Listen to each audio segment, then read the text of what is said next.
610.2 from the lot coverage requirements of the Scituate zoning bylaw, section 610.2, to authorize the construction of a single-family dwelling on a lot known as White Rock Island, having less than required 100 feet of frontage. The property is located at 0 Glades Road, map 5, plot 395-0-F.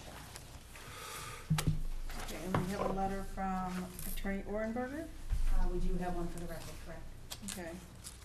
And, where he requests a continuance of the hearing until March 20th, 2014. Anyone make a motion? Motion to continue. Second. Any objection or any comment, questions? Okay. All in favor? Aye. Okay. All right, our second is Charles Gangemi, I don't know if I'm saying that right, CPC Properties LLC, 14 Grasshopper Lane, Scituate, request special permit finding and/or any other appropriate relief the Board of Appeals may grant pursuant to sections 820 and 950.2 of the Scituate zoning bylaws and general law, chapter 48, section 6, to authorize the change of non-conforming use or uses of 1 Ford Place in Scituate to a specified use not substantially different in character or not substantially more detrimental or injurious to the neighborhood than the existing non-conforming uses. Properties located. Again, we have a request for a continuance. Correct, from Attorney Orenberger. Okay.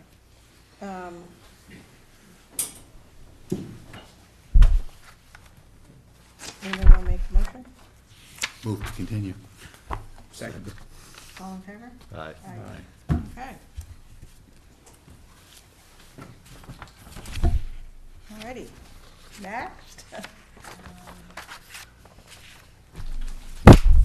Our third application for the evening is Wickham Pines LLC, request to modify condition 51 and condition 27 of the comprehensive permit issued on January 27, 2004. The project is located at 151 Walker. Very good.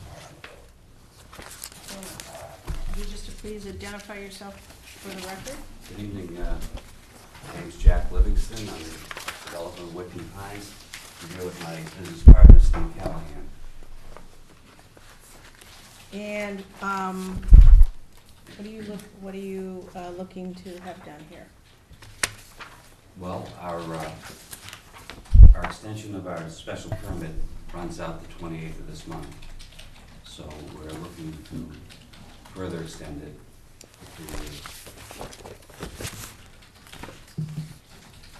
Okay, why don't you just, if you could give us a little update on the progress of the project?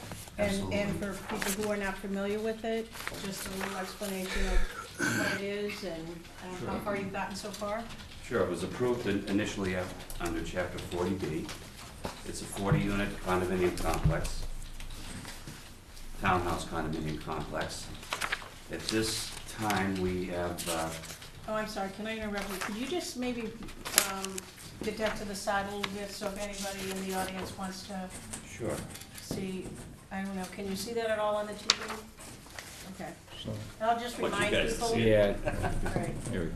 Thanks. And also remind people that we're being televised, so speak nice and clearly for it. At this point, we have 28 units sold. We have 5 under construction, and then 7 more to be built after those 5 are completed. The red dots are the sold units. The double red dots, you'll see, are the affordable units sold, and the green dots are under construction and under agreement, with the double green being an affordable under agreement. So of the, and how many affordable ones are completed? There are 6 completed and sold and 1 under agreement, under construction. Excellent.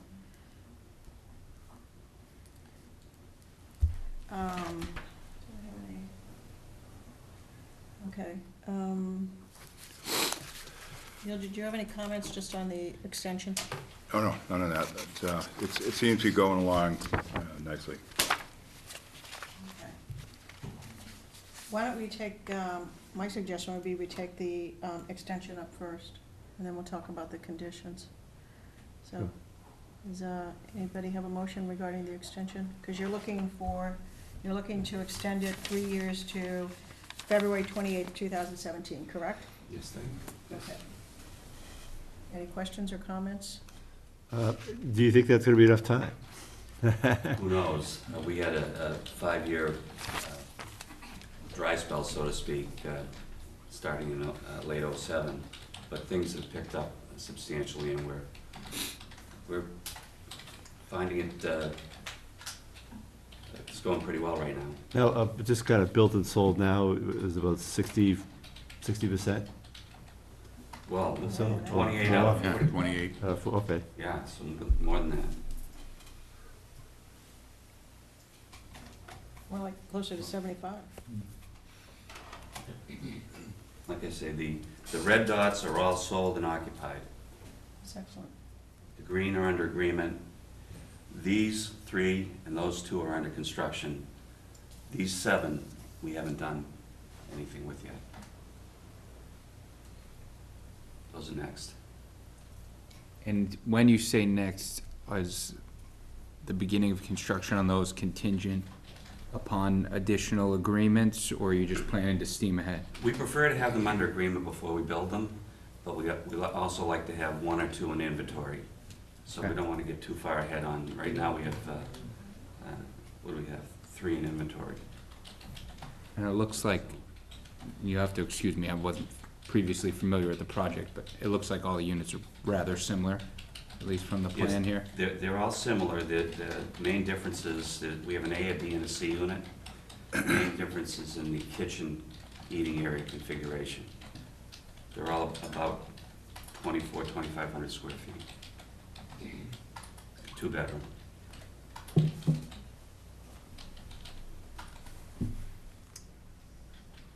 You want a motion? Sure. Move to grant a request to extend the time for completing construction by 3 years through February 28th, 2017. Second. Any discussion? All in favor? Aye. Aye. Okay, that was easy. Thank you. Let's talk about the rest. So now you've got some, you're requesting some amendments to your permit. And I guess it'd probably be the easiest to go straight down. I did not have a copy of the plans, so I assume you brought the plans that will show what you're wanting to do? We have the original plans that are, well, back here when we were mostly triplexes. Oh, I guess we don't.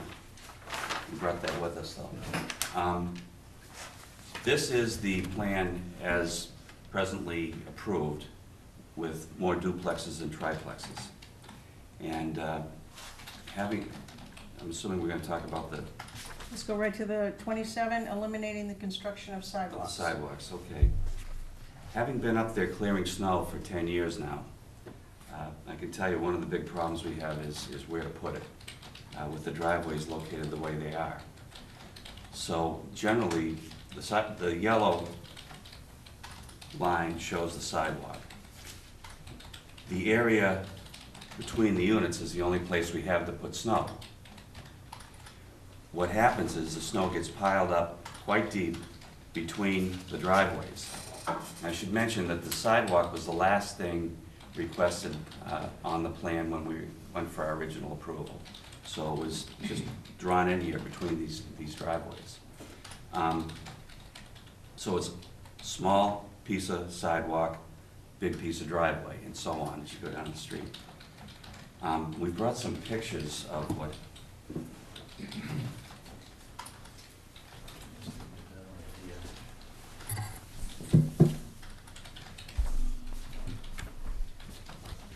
Who's responsible for snow and ice removal? the association, the homeowners association. Okay.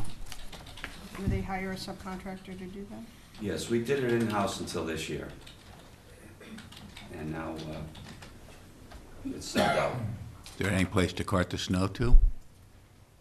Well, that's one of the problems. No, I mean off-site. I'm sure if we The reason I mean, the It might reason I be. ask is this is an unusual winter, I hope. We've had some winters, not last, but the one before, which we had virtually no snow. And sidewalks are a pretty high priority for the town. So, Sure. yeah, you know, it seems to me is there another reason besides snow that you have? Yes, I think it's hazardous. When you see the way the snow builds up, is plowed up in these voids between the units, you'll see that it gets, 5, 6 feet high. And to plow through that, although not impossible, would leave you with these mounds of snow, with people potentially backing out of their garages, because almost everybody parks in their garage, and not being able to see someone perhaps pushing a stroller through this behind this mound of snow. So this is strictly besides the fact that the snow is an issue, the removal of the snow, it's a safety issue. I think it's less safe to have these sidewalks plowed than to not have them at all, especially where we have a 24-foot wide asphalt road, 20 feet of paved road, 24 feet, excuse me. And almost everybody walks down the road that lives there. Well, and that's my concern. Yeah, I'm a big proponent of sidewalks. I think that if you don't have sidewalks, you have people walking in the streets. So there's people pushing the baby carriages are gonna be pushing them in the street. And, that would make me a lot more nervous. I certainly would not, you haven't convinced me that it's a better thing. Sidewalks are there, a lot, and usable for a lot more during the year than the few months that we might have some bad snow. And we don't have bad snow every year. So, you've got 40 units, and potentially, I think a lot of kids, I would assume that the school buses are not gonna be driving into this development. They're gonna be picking kids up at the end of the street onto, is it Manlot Road? Yes. Yeah, and that's my concern, so, I don't know how the other board members feel, but I would not be in favor of it. The question, and another question, did you notify any of your residents about your request to do away with the sidewalks? No, I didn't. Okay. I suspect they may have opinions on that. I don't know if they'd be for it or against it, but like I said, I think it's our responsibility to look at the plan and make a decision on that, and I, for one, would not be in favor of eliminating that. Anyone else? Should I just add a couple of things? Sure. This is, it is all private road. It's not town road. Yep. And traffic is very minimal, meaning it's just the unit owners in there. In a few minutes, we're gonna talk about, walking is one of our amenities, so we do care about, the safety, and one of the amenities to this project is a path to the walking trails that are, the town forest trails. And what I'm gonna just show you tonight, we just wanna move the location from where it showed on the plans that were approved to what we think is a better location. But, the sidewalks they're so small, there's such small sections of them.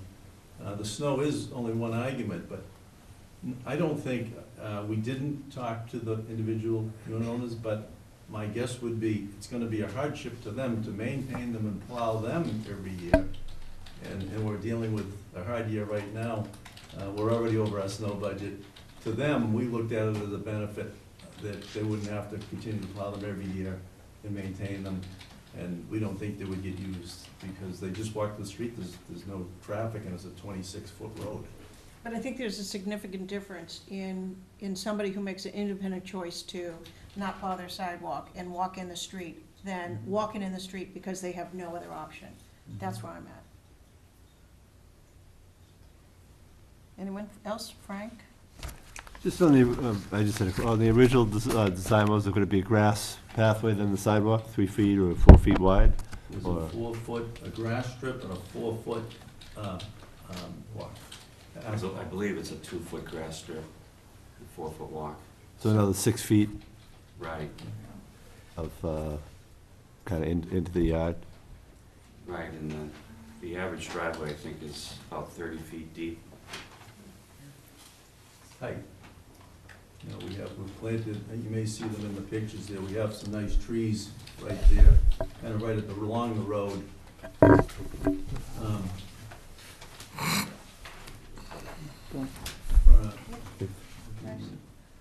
Like most of the stakes are there, Oh, the okay. trees. A little tough to see because that's Yeah, hard to there's see the one. snow pictures. I got you. but Yeah. you can Yeah, see yeah. the lawns, but I'm wondering if, What's if that? you make, if you add a little bit to the street to make that a little wider, kind of plow it that way, so they're not, Well, I'm concerned that even if we were inclined to amend this, I'm concerned that the unit owners or the homeowners weren't notified. Is that right? I mean, isn't that, that's sort of, Well, I guess, you know, if I take my, we haven't is this officially 40B, turned over is this a yet. 40B?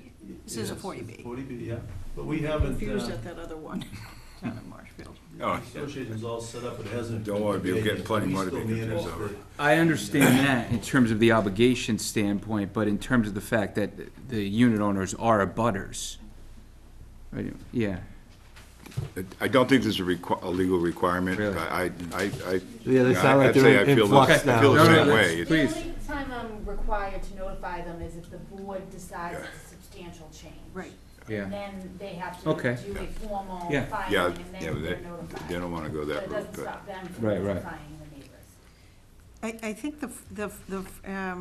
the regulations are a little bit, because I remember when we did this before, it's a little bit unclear. If we can determine if the change is insubstantial, and then you can just, it just goes forward.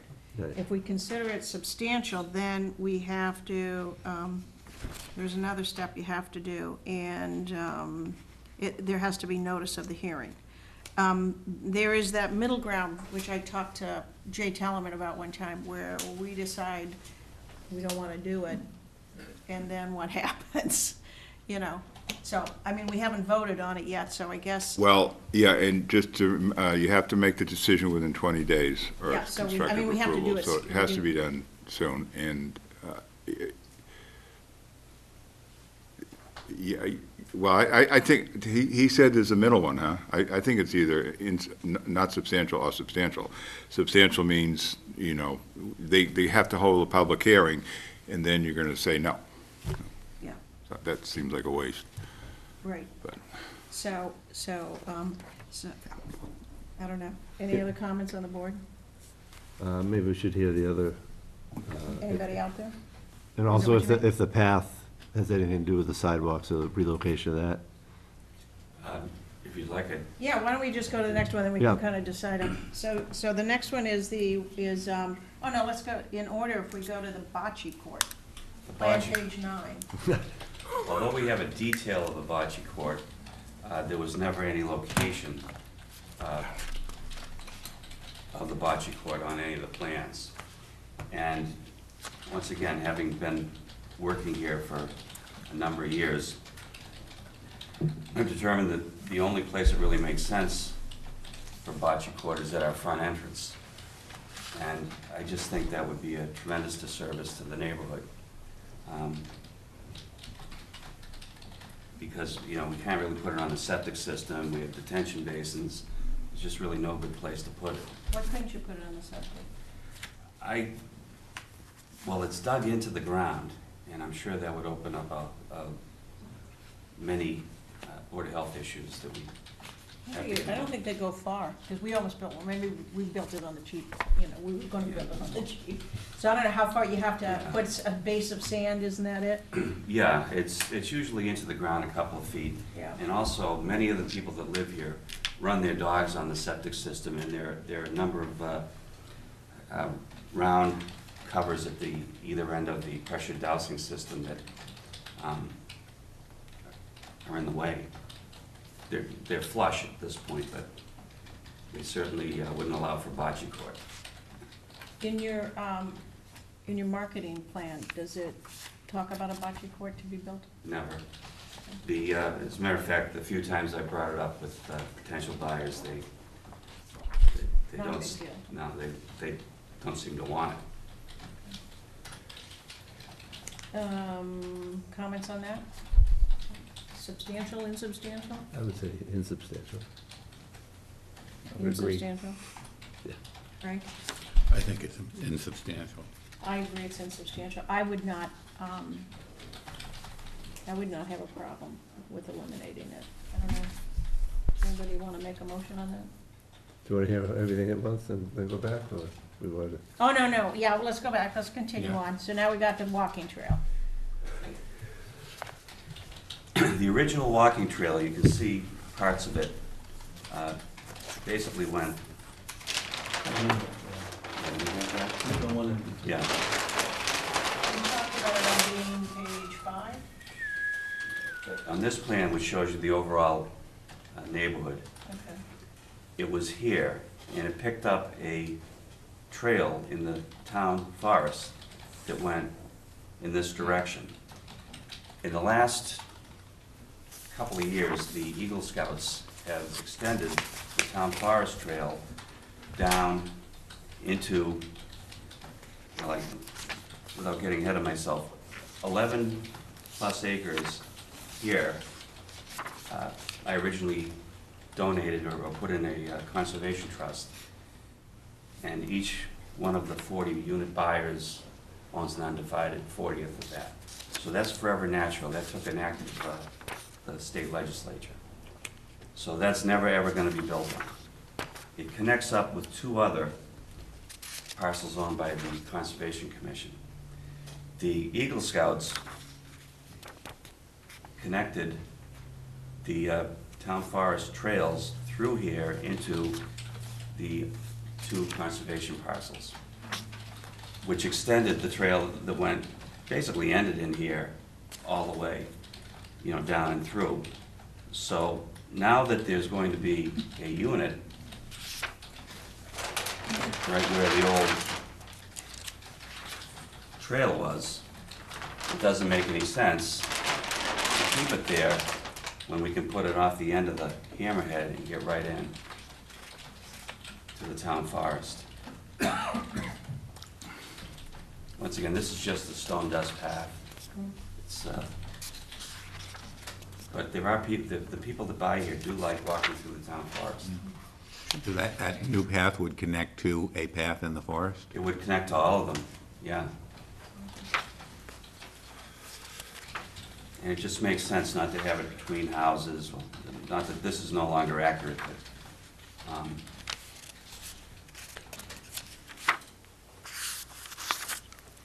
I have to say, you're not eliminating anything, all we're doing is vastly relocating. Right. Sounds like Yeah. But it looks Sounds like like an a, improvement, I think Yeah. it's Yeah. a I better think it spot. is. you know, Right. an improvement, but not substantial. Yeah. Okay. And then the final thing would be the picnic area. Picnic area. Back to this. Right now, the picnic area is located down, you know, at the end of that far hammerhead. I find that most of the people come down Kyle Path that wanna run their dogs or play with their kids on the, above the septic system. It just made more sense to have it down in this somewhat flat area off this hammerhead, which is more centrally located, than way down here, right in front of this potential buyer's unit. Once again, we're not looking to eliminate it, we just wanna move it. And that's where the trail is gonna be anyways, too, right? And the, right, it's in the middle of the trail, Yeah, so, I hope. Okay. I have to say again, non-substantial, just Yeah. about relocating, right. not eliminating anything, No, and probably better. a in the little long more run. space. Yeah. Neil, do you have any comments on any of this? I think that's will work out fine. Picnic table? No, I'm talking about all of them so far. I haven't asked you if you have any comments on. No, I've made a few comments, no more. I like the picnic table idea. Okay. Anthony, any questions or comments? No. Is there anybody in the audience that'd like to make any comments or ask any questions regarding what they've heard so far? Okay. I would make one comment. Yes, sir. I'm sorry, could you just identify Yeah, yourself? Barry Gifford, up Brown Avenue. Talking about the snow and the sidewalks. I'm just wondering why the developers didn't think about snow removal when they made these plans. I wouldn't call this a particularly unusual winter. I mean, we've got a lot of snow, but not as much as previous years. So it seems to me that somebody who's gonna put this number of units in has gotta think about snow removal. And you're trying to eliminate sidewalks because snow removal is the problem. It doesn't sound right to me. Anyone else? Okay. What's the board's pleasure on these issues? You want to vote them one at a time, or? All right, let's start at the back and move up. What about the picnic area? Move to approve the request to relocate the picnic area to the location off the Hammerhead on what's the name of the road? Kyle Road. And finding that it's an insubstantial And, change? yes, and finding that it's an insubstantial change. To the area, I think that's Can we Kyle. just refer to the revised, can we refer to the plan? Yeah, Will that is the, become part is of the the plan, application? Is that accurate? that was planned. Yes, this plan is accurate. Yeah, so could you tell us the date of the plan and, It is- and who the? Well, I think the drawing on I it, don't have it in the file. yeah, so Oh, she needs a copy of the yeah. file. This wasn't part of the approved plan. This is the marketing plan. So maybe referring to the plan might not be such a good idea. Okay, take that back. Sorry. All right. Well, So what do you we need, can just Nicole? How describe far it. did you get? I don't Well, think we need I just need to know to. where the new area is. Okay. Yeah, why don't we Yeah, just do off that? the Hammerhead, at the end of the Hammerhead on Kyle Path. Kyle Path. I'm sorry, I wasn't. KYLE path? Okay, I got it. Thank you. second. All in favor? Aye. Okay, moving up the list. Walking trail to, do I have a motion on the relocation of the walking trail? Yes, motion to relocate walking trail from center of, I Alec- want you to say as originally as designated. originally designated to the Hammerhead at the end of Alexander Alexander Place. Place, yes. Okay. And that it's not substantial. And that it's not substantial change. change. Second. All in favor? Aye. Okay, elimination of the bocce court.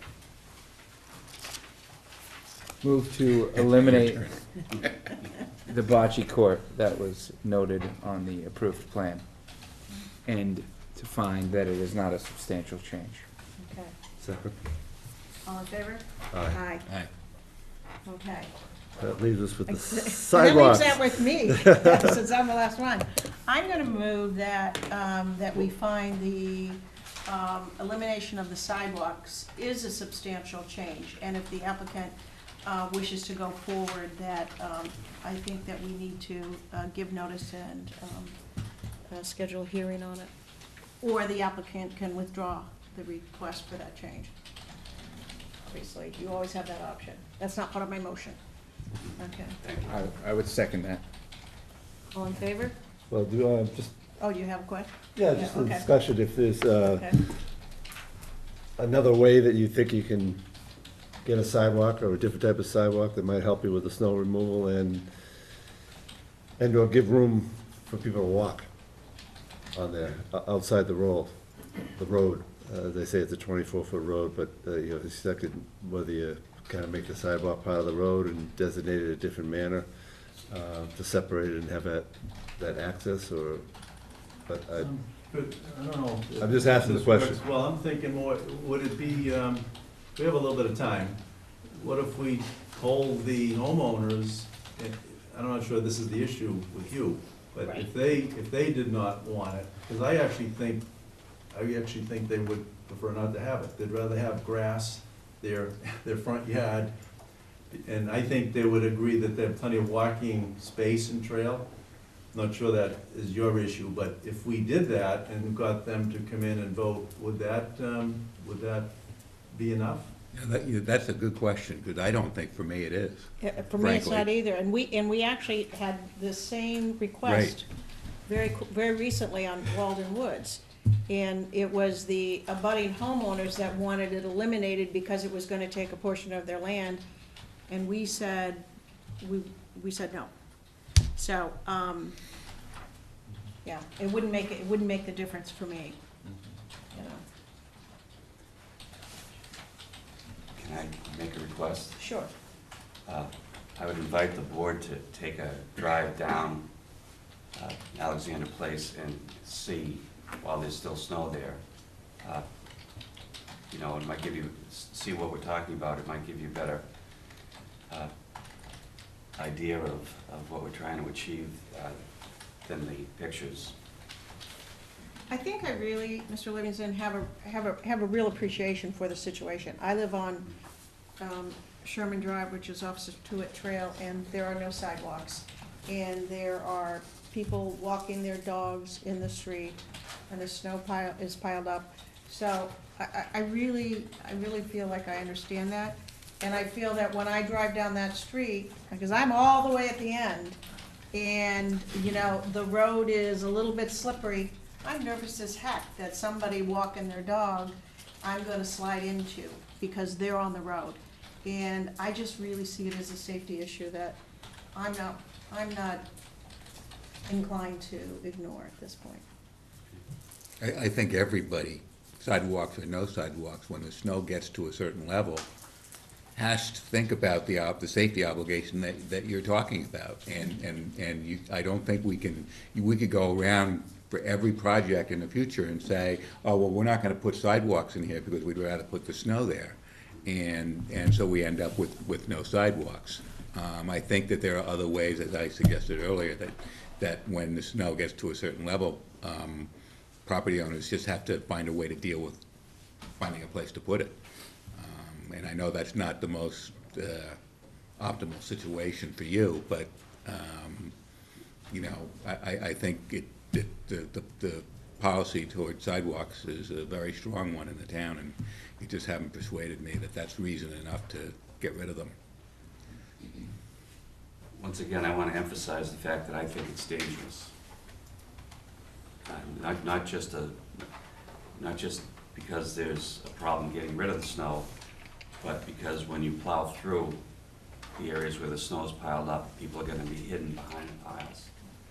So that's really my main motivation. I guess we'll have to agree to disagree on that one. I don't think, I accept that, I appreciate that. I think we're motivated by the same, and the period of time where there's snow on the ground that could rise to this situation, to me, is far less than the everyday, 12 months a year where sidewalks are gonna be important for kids and families to be walking kids and walking dogs and going up and down those streets, and I guess that's where the bypass, the dam is right here, so. We've got a motion out there, and you had a discussion. Do you have any further discussion? No, Nope. I Okay. think it's pretty clear. All in favor? well, the motion, just to kind of go back to the original motion, that the sidewalks were a Substantial change, substantial change and will require, notice in a hearing. Yeah, I mean, those are two different issues in my mind. I think it's a substantial change, but I don't think we should, you know, You don't think change it. would grant it? We You should would- grant it, and I don't Right. think it's necessary to drag everybody from the development. No, it is. I mean, in terms of, but I From think my we're point of required, view, right, yeah. but we're required, if we determine it's a substantial change, then we have to give notice, okay? The applicant is always free to withdraw Right. that, Right. and you're hearing where it's going, and you may want to withdraw it. You're entitled Or- to go forward with it. Or I guess one of us could make a motion just to deny it. Yeah, and that's a little Right. bit unclear. Neil, do you have something to Can we do add? that? You know what, it's We need a procedural. lawyer on this one. Procedurally, it's a little bit, the Yeah, 40B stuff. I seem to recall that if you call it substantial, the board has a responsibility to notify, is that what I'm hearing? I just looked, it's not in the, my handbook. Yeah, I guess you're right, now that I think about it, because who knows, I'm presuming how the, Right. Well, this says if the, The 40B. yeah. the president shall determine, if we have to determine whether the chances are substantial. If we find there, we have to have a public hearing within 30 days. Yeah, Okay. we're required, the board's required to, Right. correct? Yeah. Right, Right. And that's problematic because Mr. Livingston is gonna have to pay for that. right. Right. So, I mean, but like I said, he I can know, always that's- withdraw it, and a that's lot the of law, times, yeah. people make that option, when they know where it's headed, they say, maybe not It would today." be best if he withdrew it, obviously. Right. But really, we all You we wanna need talk it is- over? Well, What?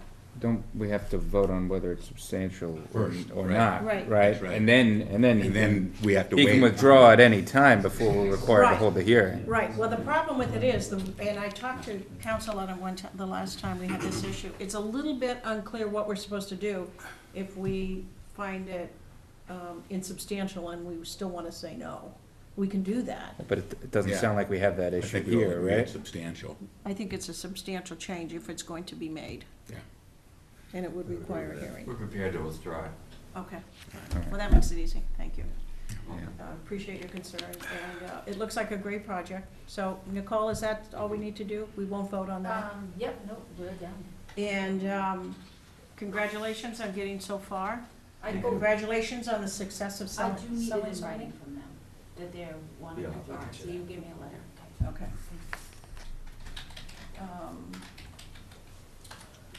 Okay, I don't think there's anything else. Well, thank you very much. Thank you. Appreciate it. Oh, do you guys need those back? Board Right. needs to vote to allow him to withdraw. Okay, oh, yes, Yes. okay, the applicant, moved to, suppose I can do that. Without prejudice. Move to withdraw the request to eliminate the construction of sidewalks as shown on sheet 5 of the plans? Yeah, amendment condition 27. Yeah, 27, yep. Second, Seconded. all in favor? Aye. Aye. Thank you. Thank you. Thank you again.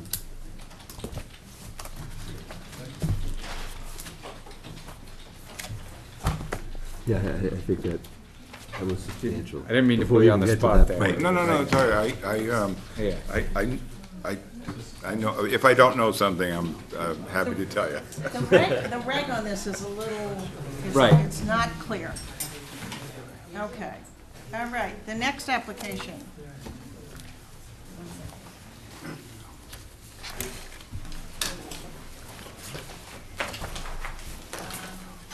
Board application this evening is David and Mary Ellen Drinkwater of 7 Barry's Landing, Scituate, request special permit in accordance with section 460.2, direct to erect a two-story detached garage in the Salt Marsh Title, Tide Lane Conservation District for the property located at 7 Barry's Landing.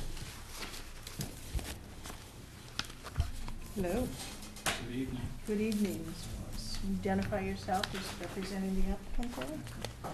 For the record, Gregory Morse, registered engineer, Morse Engineering. With me tonight is the applicant and property owner, David and Mary Ellen Drinkwater. Hi. This is their primary residence located at 7 Barry's Landing. It's an existing single-family home. I've shaded it in brown on the plan that you see up there. The lot's approximately 1.17 acres. It's located in the Residence 1 zoning district, and a portion of the lot is also located in the Marshall district associated with the North River. The bank of the North River, I've highlighted in blue at the bottom of the plan there. The reason why we're here is we're looking for a special permit in accordance with section 460.2, which is the Salt Marsh and Tideland Protection District, to allow construction of a detached two-story garage. The garage location is highlighted in orange on that proposed plan. To make the finding, the board must find that the proposed structure is allowed in the underlying zoning district, or would have been allowed in the underlying zoning district prior to establishment of the salt marsh and tideland protection overlay, which the detached structure is. It is an allowed use in the Residence 1 zoning district. Secondly, the board must find that the permit or granting of a permit will not adversely impact the natural character of the land. We feel that the board can make that finding because the location shown there is currently developed. It has lawn surface, it has landscape surface. It's a developed portion of the lot. It's entirely located in upland area. It's not located in a floodplain. It's not located in a wetland. You'll see that I've highlighted the 100-foot wetland buffer zone in yellow. The structure is outside of the 100-foot wetland buffer zone. The area is not subject to erosion, and further, the granting of a permit by this board is really the first step here in the permitting process. It will undergo further review with the Conservation Commission and with the North River Commission, who will have to demonstrate compliance with their specific interests here. That's why we feel we're able to achieve this permit, and we look forward to your comments. The first question I have, under 460.2, you're supposed to give a notice to the chairman of the Concom. Have you done that? Yes. Oh, I noticed planning board and conservation. I had a question on that, and Nicole did the right thing that she's supposed to do. It says by certified mail, and I don't know if that's fatal to this application. Nicole notices on special permits, but obviously not by certified mail. Yeah, I don't, and you know, the difficulty is, it doesn't even say who's supposed to give the notice. Have we gotten anything back from either of them, from Concom? They both said they weren't gonna comment on it. Well, that doesn't help us, doesn't help me anyway. All right, well, because that was actually one of my questions, is how am I to determine whether or not it's going to be adversely affect the natural character of the area? You know, so, and you've said a couple of things. It's entirely upland, Correct. and it's outside the buffer zone. Correct. And what was the other thing? Not you said? subject to erosion. It's not an area that's subject to erosion or any coastal storms. How do we know that? It's entirely above the floodplain. It's entirely outside of the 100-foot wetland buffer zone. Yeah. Furthermore, it will be required to go to the Conservation Commission and the North River Commission. I was just a little thrown off by the plan, and so I looked at the home on satellite, and are there homes significantly closer to the banks of the river than this home? The dock that's shown there, does that actually reach the water? The dock itself does reach the water. I have an assessor's map which generally shows that this property and the property immediately to the left or to the west are about the same setback from the North River. I can't really speak about other properties up and down the river. Yeah. It was permitted in accordance with the North River Commission. It's in a location that was approved. Oh, yeah, I'm not questioning that. It just, when I was looking at the home on satellite, I believe that's the home. It appeared much further from the river than the plan made it seem. Oh, I Well, thought it now- was the home was down here. Well, but it's Yeah, Barry's sure, Lane. okay. Yeah, Why don't you I must have the wrong home. Satellite sometimes is old. And the blue line actually represents the Which- top of bank associated with it, so the actual water's Which- edge is further out. Which one is the home in question? I was using Barry's Landing Gotta as a get the wife reference. here, because he No, no. can't. No, none of them. No, So is that yes, an I think so. incorrect plotting of Barry's It is an Landing? incorrect plotting of Barry's Okay, Landing. then I apologize for the confusion. Yeah, it's you know, fine. sometimes, Recalculate. yeah, they. Yeah, and with the site locus was Your question about the dock is in, the dock does reach the water. The Okay. dock sits in the water at low tide. So, yeah, so it was just, Why did you come here first and not make our life easier and go to Concom first? Because with Conservation Commission, it says in their regulations, you're supposed to apply for all other zoning really prior to their, under a notice of intent. Oh, you were in Concom, No. yeah, you were Board of Health. They always did that to us, too. Yeah, Pass the buck. Yeah. That's correct. That's what it says. yeah. What do you say, Neil? What do you got, a On, comment? on, You have a comment on this one, in general? yeah, I mean, I think, on the certified mail, I don't know how that got stuck in there. I mean, they've been noticed and they've responded, apparently. And they didn't, okay, but they've been No, noticed. Are we talking about conservation? Planning, Planning, I walked it over to planning and conservation today and asked them if they wanted to comment, and both of them said they would. okay, They weren't. yeah, and Laura would have got right on it if she wanted to comment. So, they need to go in front of conservation anyway. So I think I think for practical purposes, you know, what, the spirit of the law has been accomplished here. Okay. But if somebody were to appeal, you know, you have the most experience of anyone with green cards, I'm guessing. Does it, as grounds for an appeal, only the party that didn't get proper notice has grounds to complain about the lack of notice, right? Not that the third party has any complaint there. Yeah, you mean, I well, think- the person to sue would be, yeah, conservation or planning board if they didn't I- think they. I don't think there's any danger there. Wouldn't it be wise to just ask them to give us something that says we reviewed it and have no I comment? mean, I can send them official memo and have them officially write back. Yeah, that, Right. yeah. But that would take, when you, have you I mean, got a, we have that hearing on Tuesday, so I can we can always have them come back Tuesday night. If you want. That way they're not delayed all along. We make, well, if we, Oh, because, what, I was suggesting that, I wasn't even sure that Concerns. that was necessary, yeah. I didn't mean to imply otherwise. yeah, yeah, well, I think that we could just get that, and put it in the file. Yeah, just make it subject to receiving something from them that Right, they and approved. deal with it now rather than. Yeah, yeah. yeah, I Yeah, I agree. think there's enough information here to go through that today. Because, And I want to make very clear that it is not the responsibility of the zoning board to send a certified letter across the hall, so. And that's, our responsibilities are another section of the bylaw that we have to notice, You have to send, refer it. you know, on special permits, and that was done, so. yeah. now, in that area now is, where's the access or the driveway? Would you come back around, would the driveway run into the 100-foot buffer? Is that, The driveway. does the driveway exist now, or is that's gonna be reviewed by conservation then? So you're not really, so a lot of the protections that they're gonna request, they're gonna tell you hay bales or whatever else they want Correct. to be done there. And again, the structure itself is what, another 25 feet above the Bang. 100-foot, well, 30 above the feet or so. 100-foot buffer. Yes. So you've got quite a bit of room, so and our concern isn't with the driveway, but the structure itself, and, I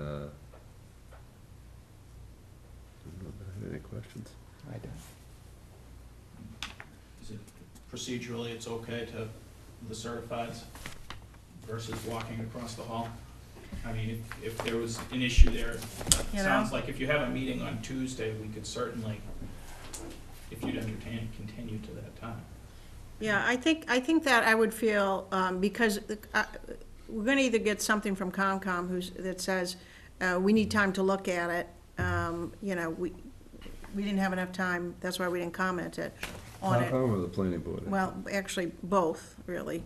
I'm actually, a little, we need to be concerned about both, but I'm more concerned about Concom because of the issue of adversely affecting the natural character. I hear what you're saying, and it makes sense to me, but that's not my area of expertise in the least.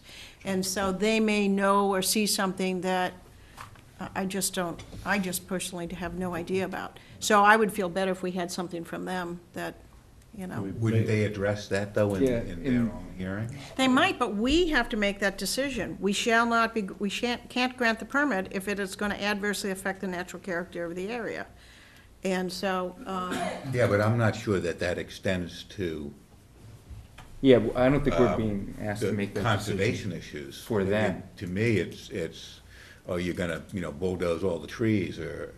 well, they are taking all the, there's a lot of trees there. Well, no, They're taking them all I down. understand that, but, that's the decision that we Right. have to make, is that Adversely affecting. correct? Right, Right, does the right. building itself That's right. adversely affect the The neighborhood?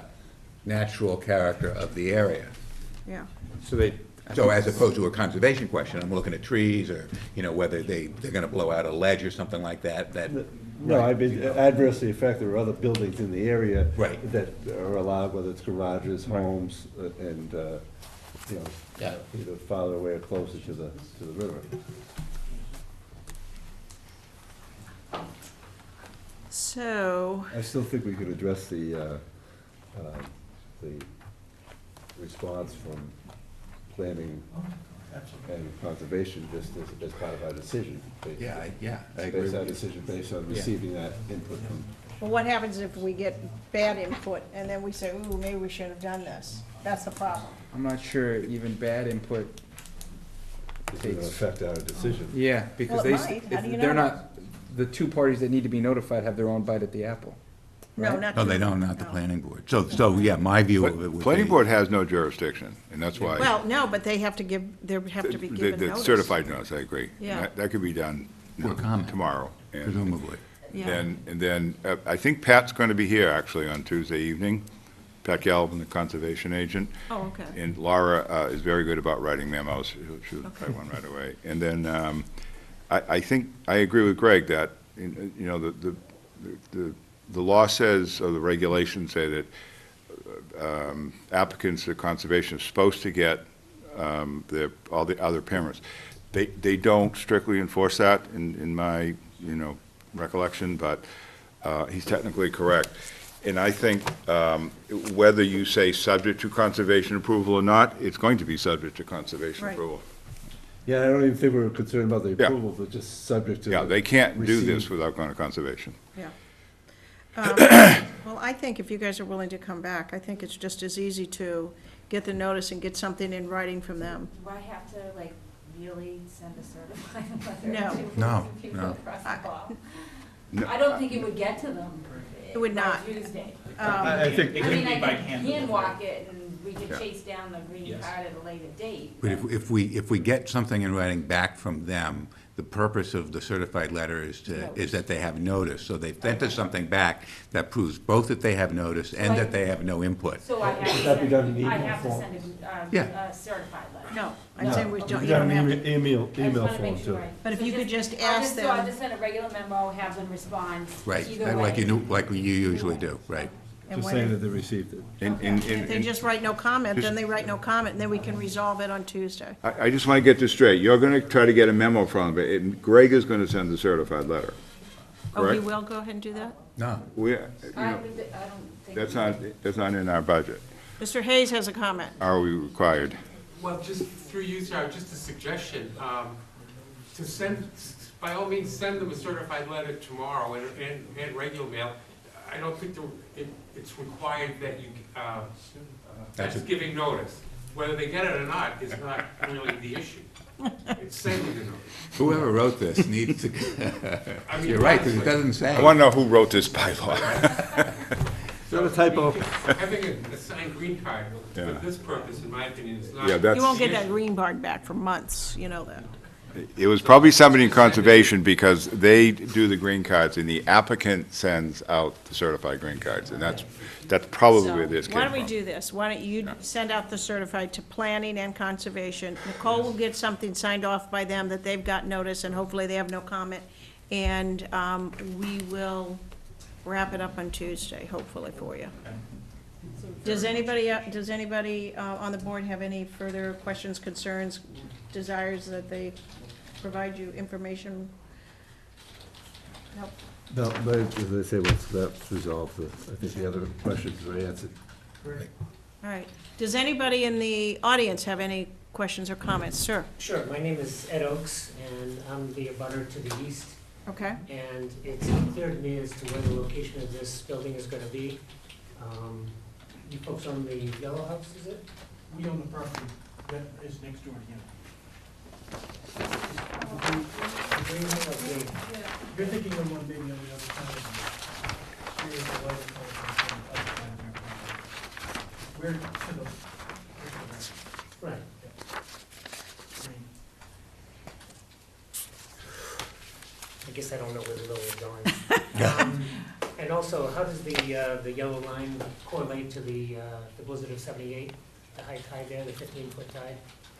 I don't think that has anything to do with, I think Doesn't have anything to do? the yellow line is a 100-foot buffer. That's the distance from the high water point or the wetland. So that doesn't mean that the water would come up that high. Okay. Mr. Morse might be able to orient you as to the house. Do you have the plot plan?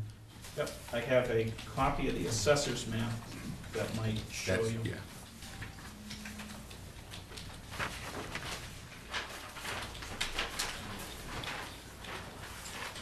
I believe this is the property. Correct. This is the subject parcel, and the new garage is going there. So between the garage and the line over here, there's another building. No, no. It's the house. Sorry. Do you understand where the property is, at least at this point? Yes, Okay. Do you have any comments or concerns about it? I guess not. This is your. Okay. Anybody else? All right. So I guess we can, someone want to make a motion to continue? Move to continue the application for 7 Barry's Landing till Tuesday, whatever date that is. February 25th. February 25th. Second? Second. All in favor? Aye. Aye. Okay. Thank you. We'll see you on Tuesday, Greg.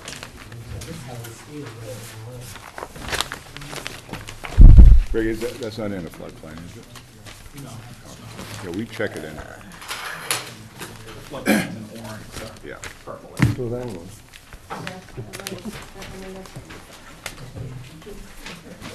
Oh, we're trying to get it out of here. Take a quick look.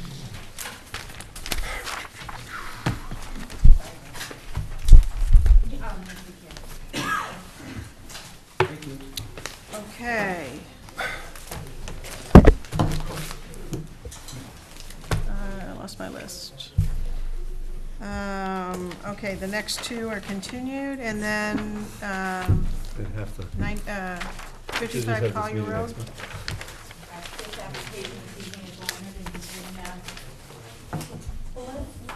for ballots, sorry, you said it earlier today too, of 99 Jacob Lane, Norwell, request MGL, chapter 48, section 6, special permit findings to expand the pre-existing non-conforming single-family dwelling by more than 20%, property located at 55 Collier Road. Okay. You change seats? Yeah. Mine's on the other side. That's to throw you off, John. Could you, I'm sorry, could you say? Who's this guy? Say your name right? Again, Gregory Morse, Morse Engineering, with me, the property owner of Glen Cabela's. Here for a section 6 finding, this is a pre-existing, non-conforming, single-family home located at 55 Collier Road, out on Third Cliff. What we're proposing to do is to add an addition to the west side of the house and to the back side of the house. You'll see on the plan here, Collier Road, with our frontage. Our property line is shown in bold. The existing house is shaded in brown, and the proposed addition is shaded in orange. The house as it exists right now has a front yard setback of 3.6 feet. It's non-conforming with respect to the front yard setback. It's also non-conforming with respect to the right side setback at 3.6 feet as well. The lot is non-conforming. The lot, this is in the Residence 3 zone.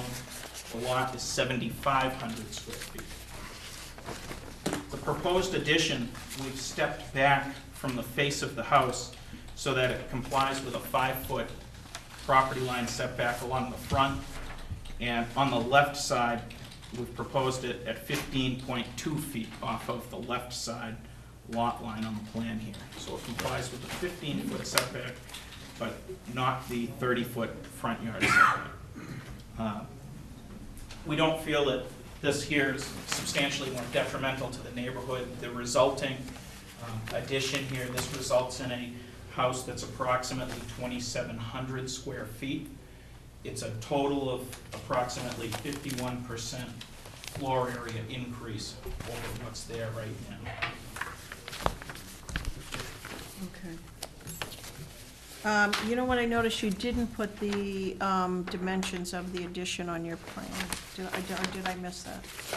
I submitted a copy of the floor plans. But I don't think they're dimensioned either. Yeah. There were, yeah, there was a scale. Oh, yeah, no, that's not good for me. Can you give me the dimensions? Yep.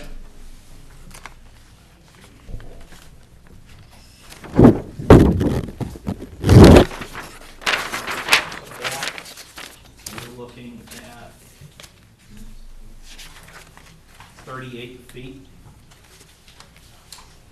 Left to right, we're looking at 10 feet.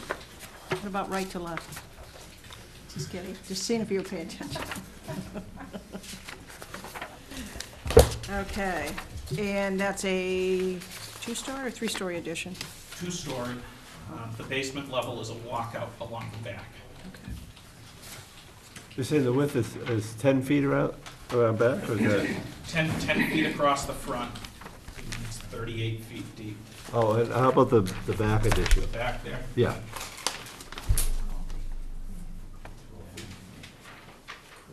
12, no, 6, 17. 17, okay. What are you asking for? It's 17 feet. Where's that? Where'd they gain the 2 feet? 17 feet. This, some of this is existing, so that was. Oh, I see. All right, Sure. 10 feet, so the jog is 10 feet, Right, and the whole space in the back is 17. yeah. Okay. And I'm sorry, Greg, what is the existing square footage? Existing square footage is approximately 1780. And the, as proposed, it's approximately 2,700. Correct. Okay. Okay.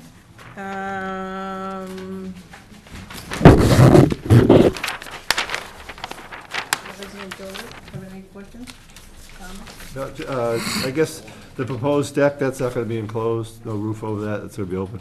That's correct. And parking now is that gonna be on the driveway to the left of the addition?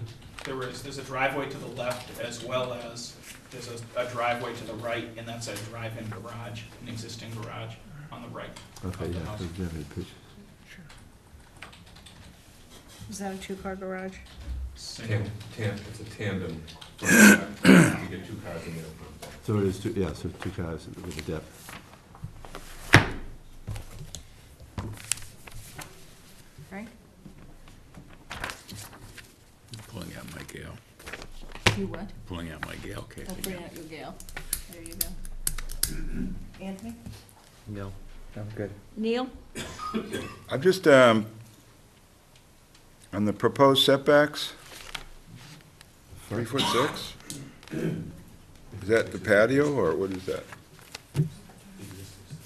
On the application, On the application, yeah. Is that a typo? setbacks proposed, the front, 3.6 is the existing house, the proposed is. Is that from the street 5. right now? That's from the street. Oh, okay. In the sides? 3'6" from the side? 3.6, yep, on this side, on the right side, or left side, 3.6 Yeah, exists. let me look at this again. I got this here. Yeah, I see it, all right. Oh, that's the existing though. It's the existing. You're not proposing to build that. No, it's existing. The proposed addition is 15.2. All right, I see that now. Okay, thank you.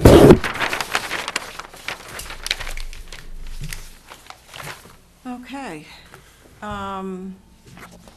Anybody from the audience have, want to make any comments, sir? I didn't, I looked. in I'm the sorry, plan. could you just identify? Excuse me, Barry Gifford, Brown Avenue, 6 Brown Avenue. I did not see an elevation of the house on the plans today when I looked in the office. Is there one? Yes. The first floor elevation is 25.5. I'm talking about an overall elevation of the house itself. Right now, the house structure is a square with a, I guess you'd call it a square roof, I'm not quite sure. But you're gonna go out from there, right? We have That was not in the plans today. No, we submitted copies of the floor plans and the site plan. We do have a rendering here from the architect showing the board. It's a two-story house, what we're proposing. That was not submitted as part of the record. Well, this isn't the way the roof structured now. Oh, the roof is being- I'm sorry, there's you're invited to look, but if you have questions, you can direct them to the board. Okay. Is this the plan that you intend to build? Are you going to submit those to us? I certainly can. We can, well, I mean, we'll make them part of the record if that's what you're gonna. For the record. Oh, sorry.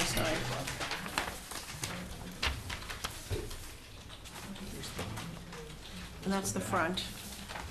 Ooh, look at the windows on that. That's nice. A couple of side sections for you as well. Okay. Yeah, it's always a good idea to have these. Yeah. That's nice.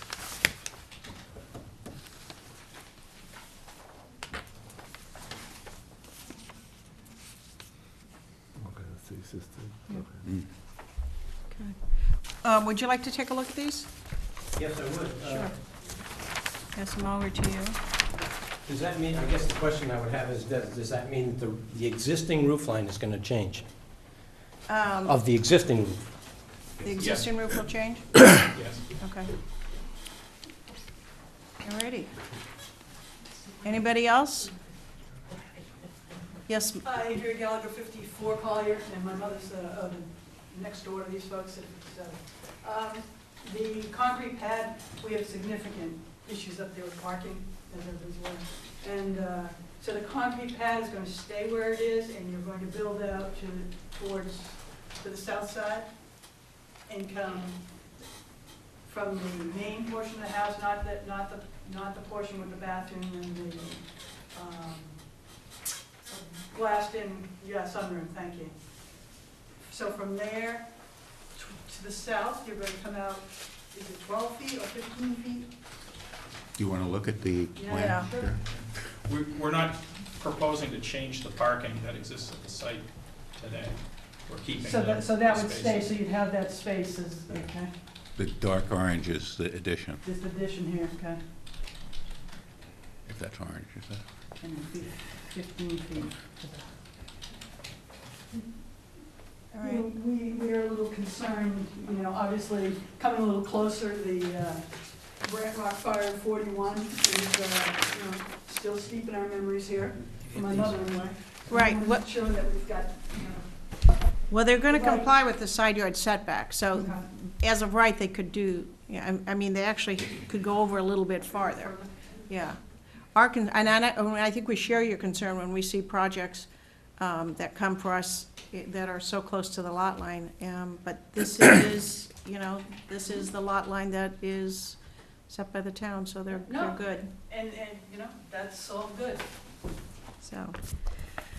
Greg, just one other question. Did you know how far the houses are set back on either side of this, or is this an average for the street? Or is this the closest house? Yeah. I didn't do an average for the entire street. I do have a copy of the assessor's map. This is one of the closer houses, certainly.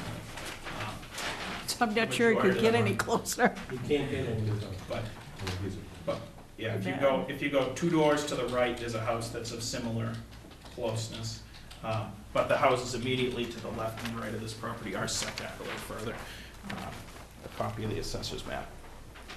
It's hard to tell, really. Better hope the town doesn't put in a sidewalk. That's right. It'll be taken. This, I might add, this is not an increase in the intensity of bedrooms in the house either. It's an existing three-bedroom house, and it's gonna remain as a three-bedroom house. Okay.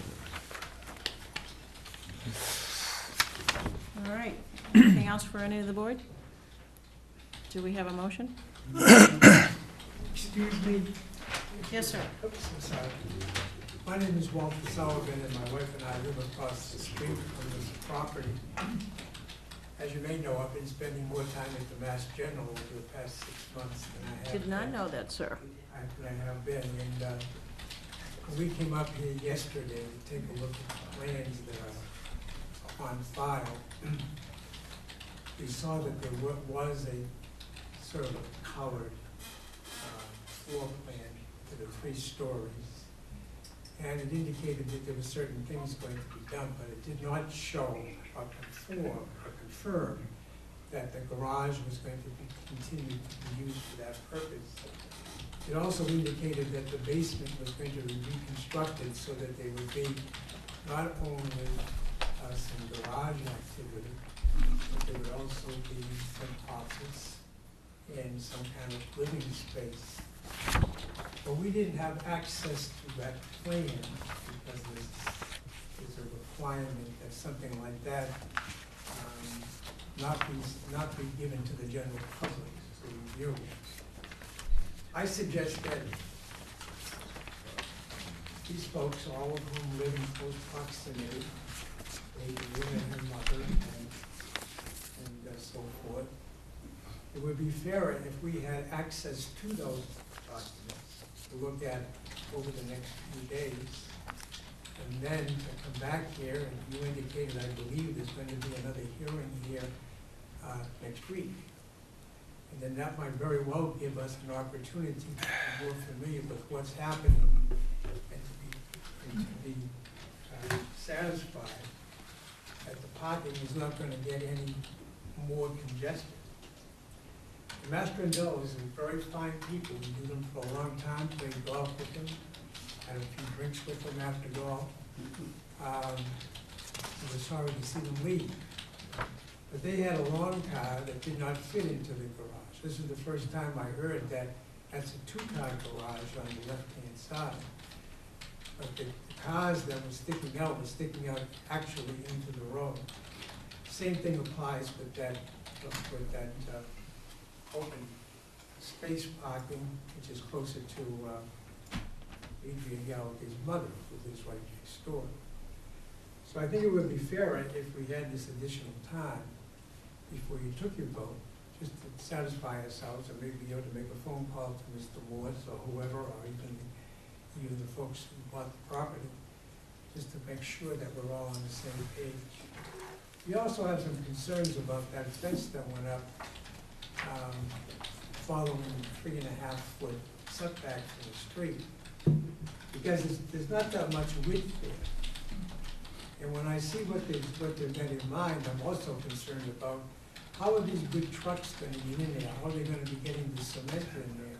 That is a very, very narrow street. And so these are things that we could look into if we had access to all of this paperwork rather than just this one plan that was prepared by Mr. Morse's office, which is trying to show 3 stories of activity all on one sheet.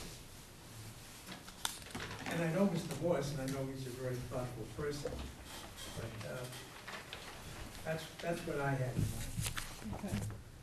Submitted with my application were copies of the floor plans for this structure, including the basement, the first floor, and the second floor, which clearly demonstrated all of the proposed interior use.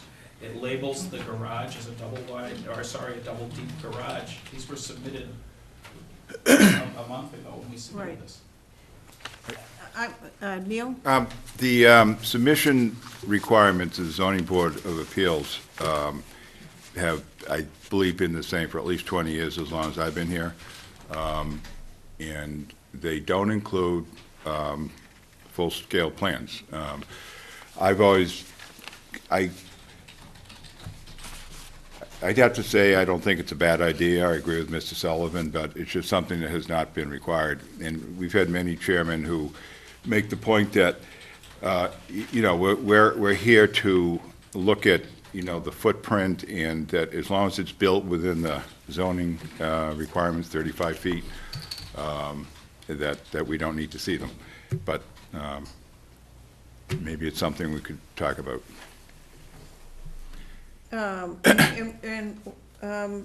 You're talking about you'd like to have the these? Is that what you'd like to have? Well, I'm not, well, it's not my recollection that that particular drawing was in the file. This was not. Right, but the one that Mr. Morse is talking about really didn't, it showed, it was a different drawer altogether. It didn't have dimensions. I'm not questioning for a moment that might very well have showed exactly what they had in mind. But all we're looking for, when we bought our house 15, 16 years ago, we came to the conclusion that one parking space out back was not ever going to be enough. So one of the first things we did was build a four vehicle parking area out back. And that's still there. And the other folks that live on Brown Ave have pretty much done the same to the best they can.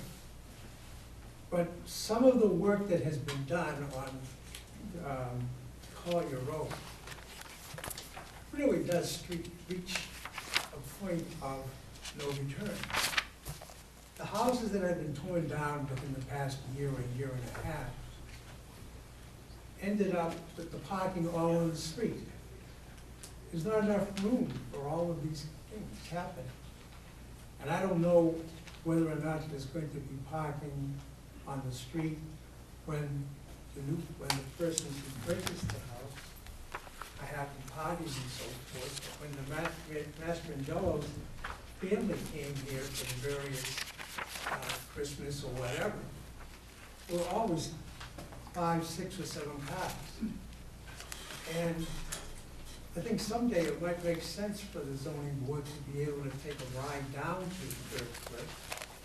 Just take a look at how the houses have been rebuilt or expanded upon so that they're almost in the street.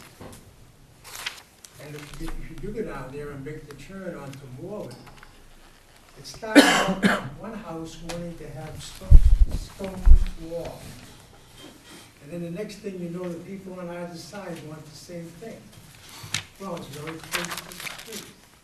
And when you make that turn, like for example, when Mike and I were going to work this morning, we noticed that there must have been about 12 trucks on the street. We're trying to finish or complete the one of the stone walls. But I don't see that anybody is looking into to see, well, what does that do to the traffic patterns? It doesn't make it good. And with snow on the ground and ice, it makes it even worse. So I thought it would be a good idea just to look into this. And it seems to be that these gentlemen and lady have looked into this themselves. So if we had something that shows all of these things that they're talking about, which we didn't really have access to, we could certainly all get together maybe this weekend and come back here on that day that you're going to having a meeting anyways, and make our comments. May I comment You here? certainly may. 'Cause I think we're getting way beyond the issue of what the board has to decide. Right. Because the Gale case, which we talk about now every hearing, asks us to identify the existing nonconformities, which has been done, and then the only issue is to determine whether the proposed alteration or addition would intensify the existing nonconformities or result in additional ones. That's the only decision before the board. But you're also supposed to be looking to see how much parking was it there yesterday? Not according to the appeals court. No, not, that's not our, you know, that is not our purview. They're not changing the bedroom size at all. And they're not changing the parking. The parking is what it was.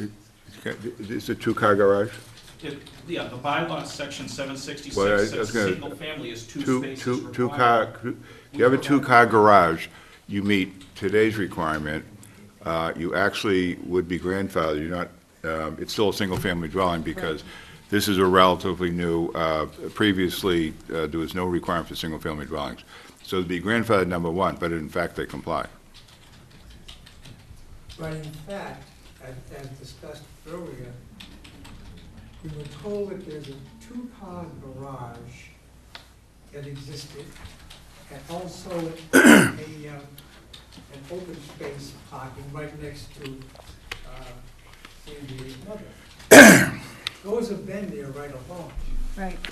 So we just wanted to have some evidence that they were going to be there tomorrow, or there next week, and they were going to be usable for two automobiles in the garage, which we've never seen before, and then also the one space on the right-hand side of the project.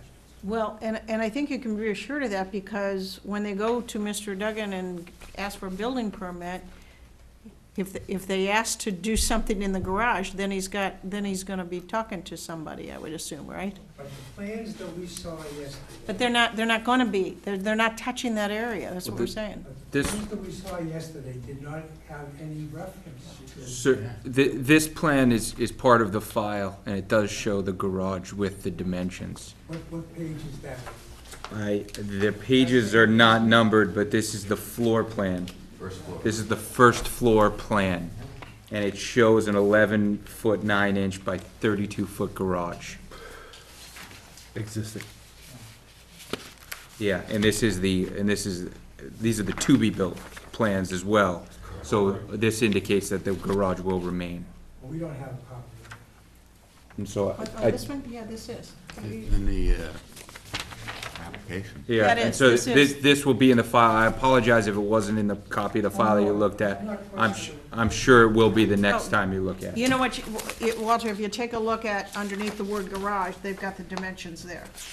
You typically, you see dimensions on the exterior, but they've listed it, they've listed the dimensions of the garage right underneath the word garage.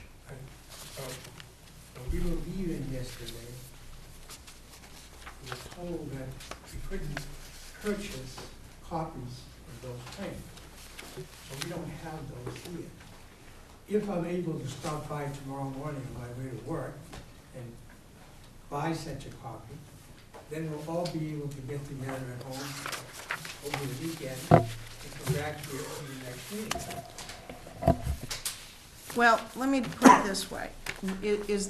Does the applicant want to move on it today, or would they be willing to continue to Tuesday to allow your neighbors to take some further look at your stuff?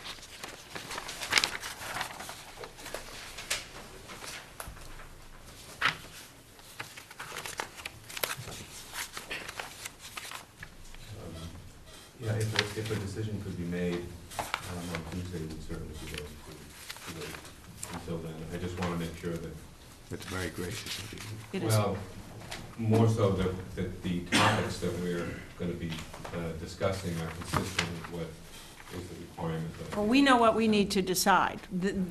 What their concerns are may or may not gel with it, but at least they're gonna have an opportunity to look at, some of this and maybe have a little bit of more explanation about, where to look for the, Sure. thanks. Okay.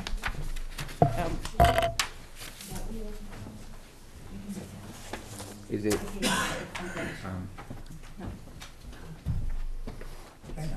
You're welcome. All right, so, other than that issue, and, sir, We received a notice. oh, you have to identify yourself for the record. Carol Mescal, Carol Stebbins Mescal. Did you get that, Nicole? What, Carol, I didn't get the address. Actually, my sister did. Hanover. No, we don't care about, no, I shouldn't say we don't care about your sister. We just, if you just identify yourself by your name and address. 51 Washington Street, Hanover. Okay. But I was a resident of Third Cliff for 70 years, so, but we have my father in 56, Warren Stebbins, bought a strip of land for us to go to the beach, up right away, I guess we call it. Okay, And it was right on Collier Road. okay, On their property, one next door going down to the stone wall, going across and then down 3 wooden steps to the beach. okay. And then we own, I think we own 35,000 square feet on the beach. And I have all the information, but,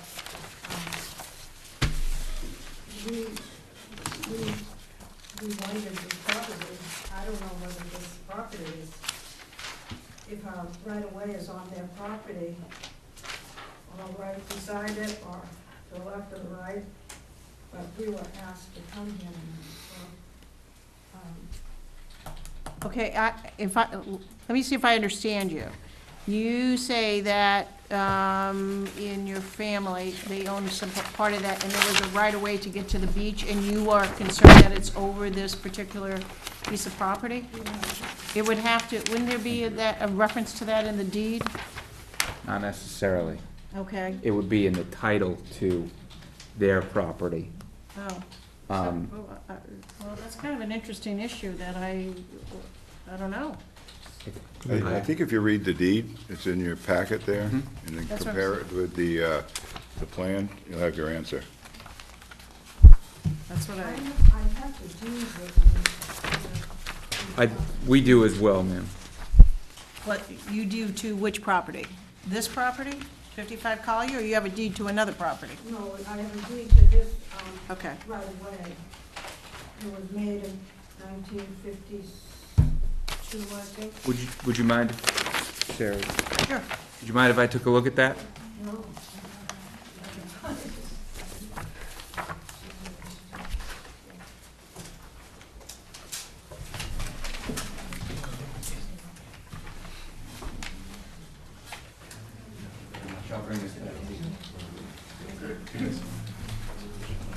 Mock up a quick title exam here. Thank God we have a We brought you resident along. title examiner guy, right? Don't you do that? I do. Thank God. My eyes are glassing over already. Yeah, this doesn't, this is about as simple a deed as I've ever seen. Anderson, Phyllis M. Anderson.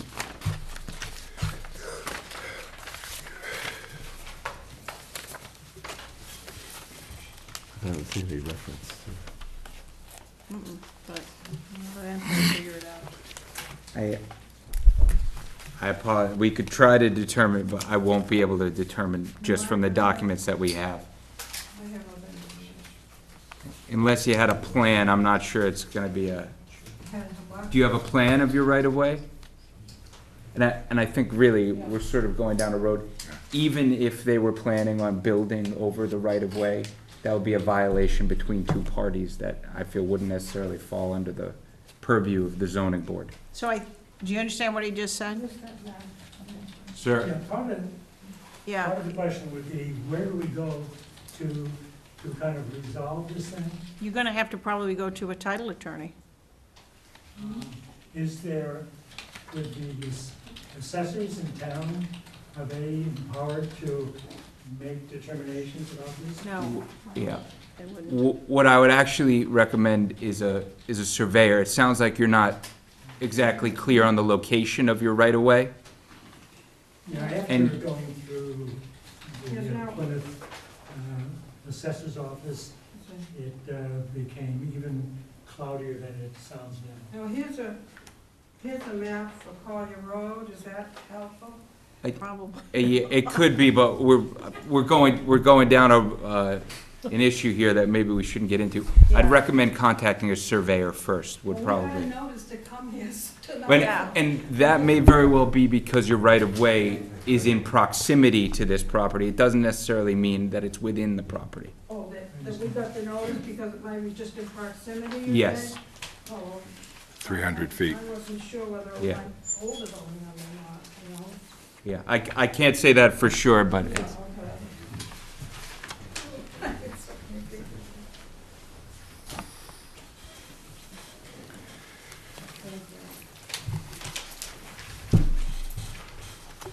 I know that doesn't resolve the issue for you, but does that help? You're right. Yeah, you know, it may well, and you may be fine, but it's sort of not, it's not what we're here to do. We have to just simply decide whether or not we're gonna approve their application, and then if you've got another issue on top of that, that's gonna have to be, resolved between, you know, you and, the property owner at some point. But they wouldn't be able to go over you right away if it was, You know what, I'm not able to give you any advice on that. Could I just add something? Sure. If there's, between making a decision, writing a decision, filing with the town clerk, and the appeal period, Yeah, there'll be plenty of time for you folks to research this, and if you find that the easement is on that property, what I would suggest is you send them a certified letter, and, you know, at some point, you might have to go to court and get an injunction, if that's what's going on. But it does become a private matter. There's no evidence in front of the board that this easement is on that property. But you have plenty of time to look into it. plenty of time, but don't wait.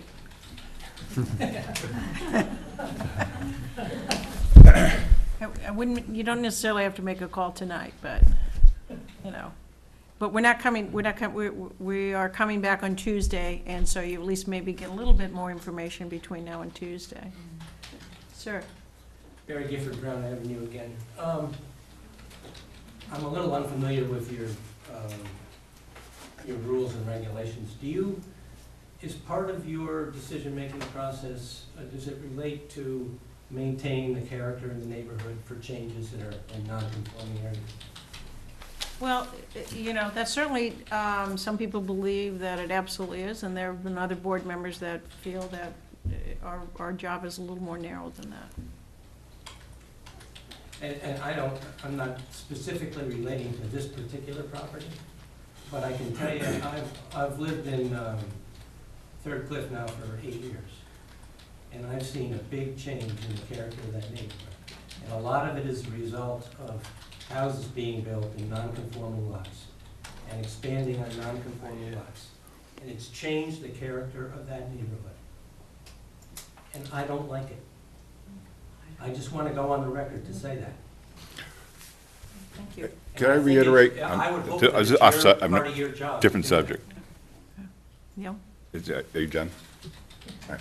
I just want to reiterate something. I said injunction. I wouldn't give a building permit on an easement. So if you found evidence that your easement goes across the property, I would contact the homeowner, say, I'm not going to give you a permit until you square this away.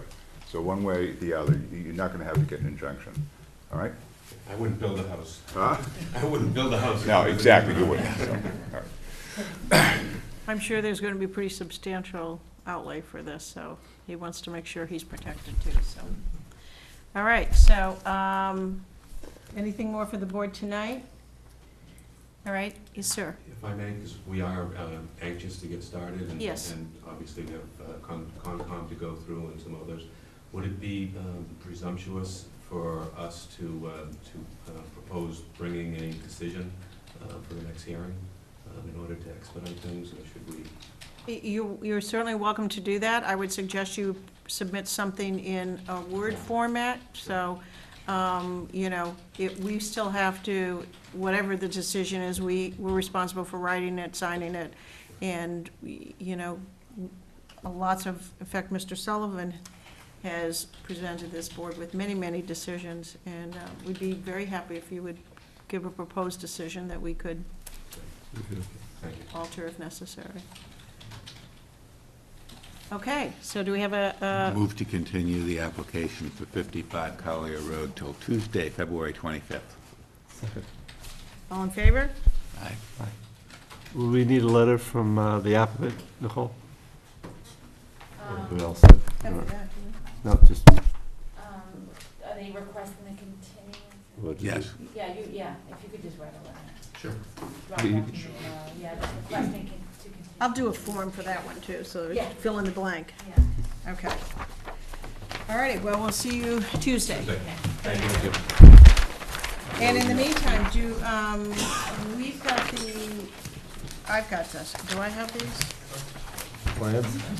The plans. I didn't hang on to the additional ones. What happened to the plans? Does Walter have the plans? Walter? No, I don't think so. No, I gave him, I had extras. No. Okay, no, the big, long, Are those right, I think they're right in your packet there. oh, I see. On- Oh, I'm on the sorry, easement? these. Oh, Yeah. have you gone to our assessors? Can you make us a copy, Walter? And then bring it Tuesday? At the assessors? Are you coming Tuesday? My sister-in-law, All right. and my wife, Actually, that's our only copy. Yeah, but I trust Yeah. this guy. but I do too. if you go to the assessors, Now I know where you live, Walter. I know where you work and I know where you live. And I know where you shop, so. this particular, where I spend the money, I know, I'm sorry to hear that. my sister, Well, that would be great. Good. yes, Hopefully a good conclusion. get it off, it's next week, but I'm Sure. donating some. Exactly, Oh, yeah. good, so you can report So back. just to, Yeah, so if it runs through his property, it sounds like you want to Yeah, sell just it. give them to Nicole. and I'll give you the vision of Nicole tomorrow. No, donate it to conservation. Thanks, Walter.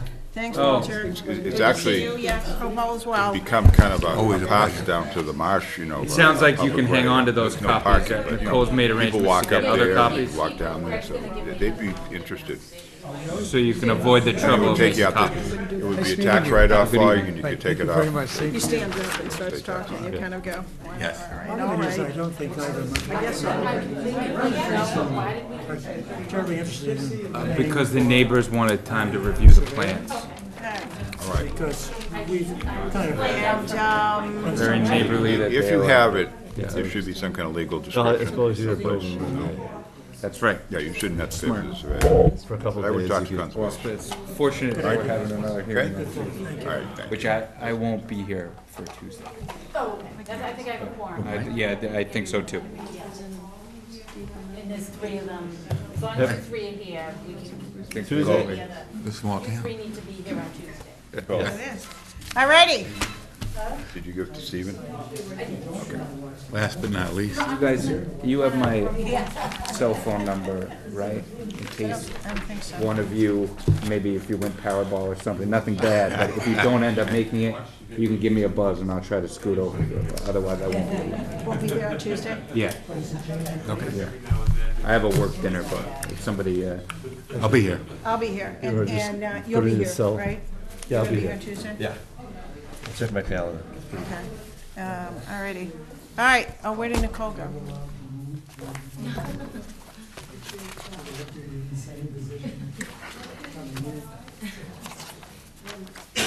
Maybe we should ask Walter to write the decision on that one. Maybe he could be hired. Yeah. Did we get anything? Everything's continued.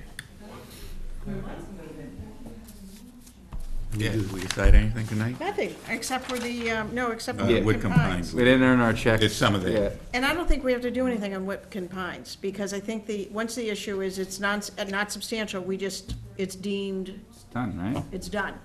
Yes. That's right, that's what I determined. It's a finding, right? Right. Yeah. Do we have anyone else tonight? When I get the opportunity, I always tell people, you really should bring plans, because there'll be people that want to look at it, and Yeah, most of them it don't. helps. Most of them don't. Well, one of the things that I want to do is, going forward, is to kind of review our regs and Yeah. stuff. At the same, Yeah, we should take out at the that same certified time, mail. though, if the applicant didn't want people to know that they were putting in 6 pool tables downstairs, there's an argument that they wouldn't Yeah, I have to think as well. the interior is not, we're not looking at the interior, looking at the exterior. Right, Yeah, Yeah. okay. it's definitely useful, but Yeah, I yeah, could see someone exactly. making an argument that Yeah. it's not our, Hey, Nicole, do we have anything else? We do. What that might be? Our last application for the evening is Stephen Jordan of 15 Captain Daniel Litchfield is appealing the issuance of building permit R-13-0864 to Grove Street Realty Trust on December 27, 2013. The property is located at 26 Summer Street. Is he withdrawing? Mr. Bjorklund, I was shocked to see this. You are appealing the issuance of a building permit? The first, I think, no, it's not the first time I've. Second done it. time. The first time in a long, long time. Okay, so, Did you have standing the first time? You know, I did when I bought the property, but I sold the property, Right. they determined that I All didn't right, have. so we're to thinking of sell the same case, thank you very okay, much. okay. So, all right, so let's kind of start with, tell us about the property that you are objecting to the issuance of a building permit, and then why are you objecting? Okay. The building inspector issued a permit to reconstruct a dwelling at 26 Summer Street, which is a little bit over 300 feet from the house that I've resided in for 12 years and lived on site for probably 15 years. Basically looking at this house every time I pull out my driveway. Okay, wait a minute. So let's stop it right there. It's more than 300 feet from a house you used to live in. No, I live in the house now. Oh, okay, I'm sorry. I must have misunderstood what you said. All right. There was an old house on my property, and it was taken down, and a new home was built 12 years ago. Okay. So I lived in the old home, moved 50 feet closer to this house, and Okay. All right. okay, and the proposed dwelling for 26 Summer Street is situated on an undersized lot, and the building was, sat too close to the street, so it was a non-conforming building on a non-conforming lot that I pass 6 or 8 times every single day, and the property has been vacant for well over 4 years, except for an occasional kid breaking in. And because of my recent history with the board and knowledge of the board's interpretation of non-use and non-conforming structures, determined that a building permit shouldn't have been issued. It should have came to the zoning board of appeals for a variance, go beyond the 2-year time frame of section 810.1. But a building permit issued, and that's why I'm filing the appeal. Okay. All right, well, as Mr. Lynch stated, there's always an issue about standing. You're familiar with that. So what I just want to make sure that we have on the record, right off the top, if I can find it, is under Chapter 40A, Section 11. It's what parties in interest are defined. And you're familiar with the concept that parties in interest are presumed to have standing. Okay. So let's go through. You're not an abutter. You're not an owner of land directly opposite on any public or private street or way. Nope. You're not an abutter to the abutter within 300 feet of the property line. Okay, so you are not presumed to have standing. You agree with that? Okay. All right, so then the next issue becomes that we have to look at is, in order to have standing, you need to prove a discrete injury resulted from the issuance of the building permit. So could you tell us what your injury is? Sure. My injury is that approximately 21 days prior to the issuance of this building permit, I was denied the right to rebuild a structure that had not been on a property for more than 2 years. So under the exact same section of the bylaw, we're getting different and mixed interpretations of the 2-year non-use statute. And based on the decision that you drafted for me, and I believe everybody that's here except Mr. Tibbetts signed, says both the land court and the Superior Court found that my particular property lost its grandfather protection as a legal non-conforming lot due to the extended period of abandonment and non-use. And in our bylaw, it states buildings and uses already in existence, any lawful building or structure or lawful use of land, building or structure existing at the effective date of the bylaw or any amendment thereto, subject to the limitations established in section 6, chapter 48 general law, as amended, may be continued, although not in conformity with the provisions thereof, unless or until abandoned or not used for more than 2 years. So I guess I'm trying to figure out what the difference is between not using it and not using it. Well, if I can respectfully suggest to you that you have started a process that's going to make that determination. Yes, I have. Okay. And so that is not before us. What is before us tonight is whether or not Mr. Duggan has erroneously issued a building permit to this particular property. Yes, it is. So I think at this point. Well, actually, it's, first of all, whether they're standing to object. Well, absolutely, absolutely, and We will get to that. so, that's right, and so, actually, and I think what we need to do is talk about the standing. This would be my suggestion to the board. We talk about the standing issue, we make a decision on the standing, and notwithstanding the standing, we continue to make take a look at the merits. Does that make sense to everybody? Makes sense to Probably me. is economical in terms Yes. of saving Yeah. everybody time. Okay, okay. All right, well, I'll sort of start it off. I did some extensive research on this today, and I do not think that you have articulated an injury that is what? That entitles you to standing, Okay, short and simple. sure, fine. Okay. I don't see that you have, in your letter, you have not articulated that you have any kind of an injury. You just simply say, he exceeded his authority because 810.1 prohibits the use, raising, reconstruction if abandoned or not used for a period of 2 years or more. And we've got some factual issues to deal with, certainly on this, but I think this is in the nature of a concern for how zoning bylaws are interpreted, or, it's sort of a general concern for zoning that is just not something that is within the purview of the zoning act, and is not an injury which affords you standing in this situation.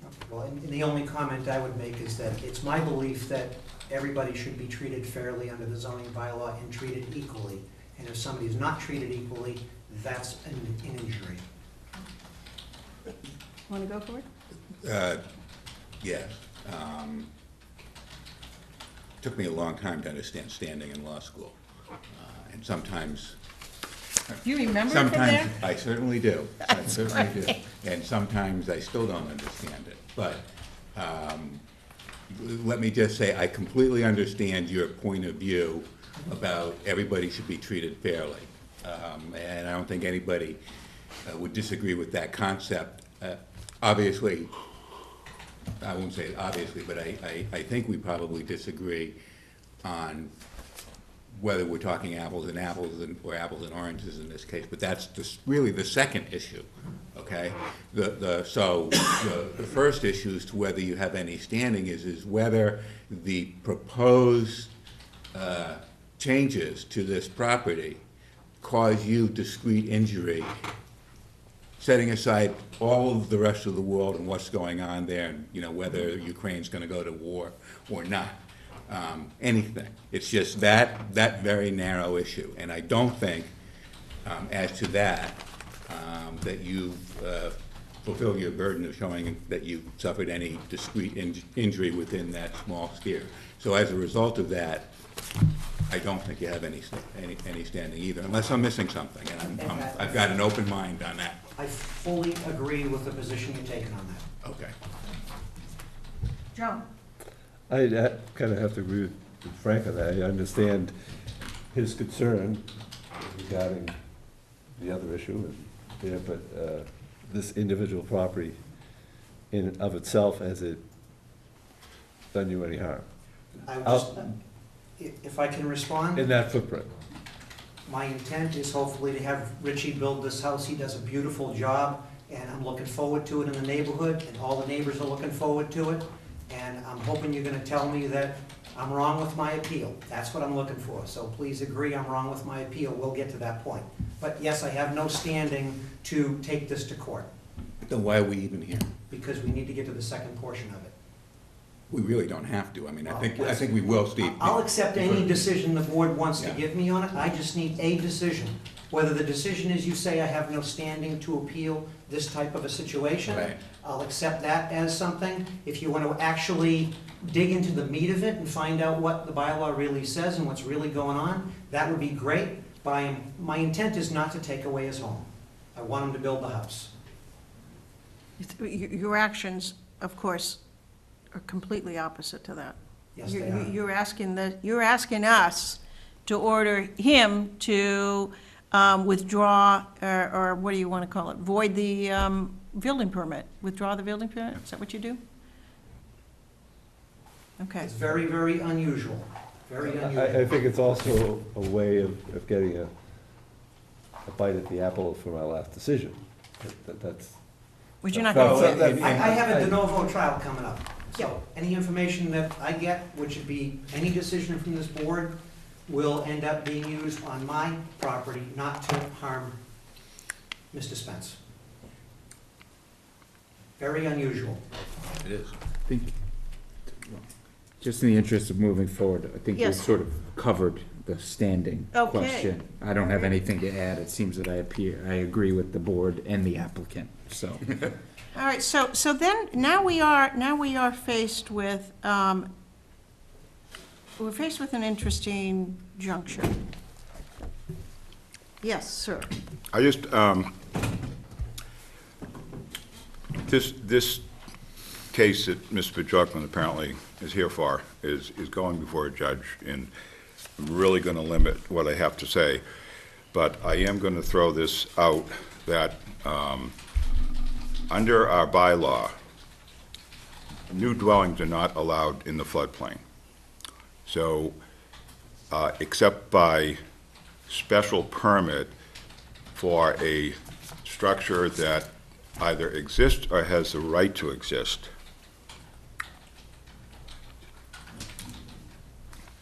So therefore, on a vacant lot with no structure that hasn't been there for 8 or 9 or 10 years, I think it's not an improper statement to say, because the use was not, has not been taking place in 8 years. We're in an area where a use is not allowed except by special permit, and reconstruction is allowed, and a building on a vacant lot or a vacant lot can have the right to exist by any number of, methods. And one is a special permit, house gets torn down, you got a couple of years. Another one is for damage, you got 4 years. The building inspector can extend it. That vacant lot would have the right to exist. Unfortunately, for Mr. Bajorklin, that bylaw did not exist when when a former building inspector, not myself, denied his permit, okay? You're talking about which property now? The property that's going before the judge. 141 Turner Road. Yeah, 141. I just. Yeah, and we don't want to, I know. Yeah, I So- really don't think, Yeah, I didn't want to go too far, but I'm just saying there's a difference, because in my decision, I basically am making the point that if the use is allowed by Correct. right in the district, you cannot abandon a non-conforming use of right. There is no use of right for a new dwelling in a floodplain. correct. Well, It's used by special permit. but so, to get back to this property, I think, please correct me if I'm wrong, but I think you just made the point that in regards to this property, which is the subject of this appeal, it would be impossible to abandon the use. Impossible to what? To abandon the use in, Yeah, that's- in that's- this property, yep. because it's an allowed use. Right. That doesn't require a special permit. The structure was there. To keep it focused here, Yeah. so Neil just presented evidence, which seems to make perfect sense to me, that, and now we're obviously addressing the second question, that an abandonment would be impossible in this specific instance. Well, it's, you know, I mean, I don't even want to talk about possibilities. What we've got here is an applicant who agrees with the board that he doesn't have standing to bring this appeal. And as far as I'm concerned, I think that, for me, that's the beginning and the end of it. He admits he doesn't have standing. I don't think we need to deal with the merits. You know, I think if he was arguing it, but he is on the record, said, I don't have standing to do this. I don't see any point of going any further. I think that Mr. Duggan made the, you know, he made the right call issuing the permit, and he made the right call on the other property. The other property is being litigated. It's, I think, absolutely inappropriate for us to bring that in. This is not about, it's about you maybe, but it's not about 141 Turner Road. This is about 26 Summer Street. We've got we've got somebody who's got a valid permit, and I personally am prepared to, you know, make a ruling on the standing and close the hearing. I don't know what anybody, it was not my first inclination. I thought we maybe would reach the merits, but he admits. Well, I was surprised, frankly. So an appeal of us is going to not go too far, because he admitted to it. Yeah. Okay. Motion to deny the appeal due to our finding that the applicant has a lack of standing. Second? Second. All in favor? Aye. Aye. Thank you, and I can understand why you wouldn't want to get to the point. That's fine. We did get to the point. That was So- the That was the point. The bylaw itself says not use, not abandonment, so that's okay. Do we have a Thank you for your time. Thank you. Thanks, Chief. Mr. Spence, do you understand what happened? Yeah, Okay. thank you. You can build, which is quite helpful. Enjoy. Santa Capresa. Could we get on the record if Mr. Bedrosian is willing that he's not going to appeal this decision?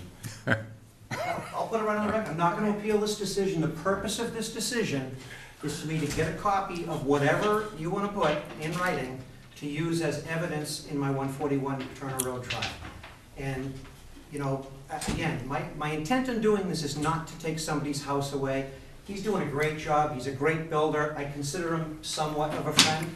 I hated to drag him into this. I wish it was someone I didn't know, but it was the first one issued 3 weeks after I had the denial. So hopefully you guys understand that. In my You gonna point do was. this every time? In my, Only for the ones that I showed you guys in my hearing, if permits get issued for those. And I will have standing on one of them when I issue, even if I have to buy a property next to it. and I thank you for that statement, Stephen. My concern is for the Spencers, obviously, you know. Again, mine They're too, they're you- into it you for know a what lot I'm of money, doing. and, You know what I'm doing. I'll write nobody's this. gonna buy a house that's under appeal. We still have an open hearing, right? We haven't adjourned. Motion to Move to adjourn. adjourn, Move yeah. to adjourn. Seconded. Who wants to write that? I will.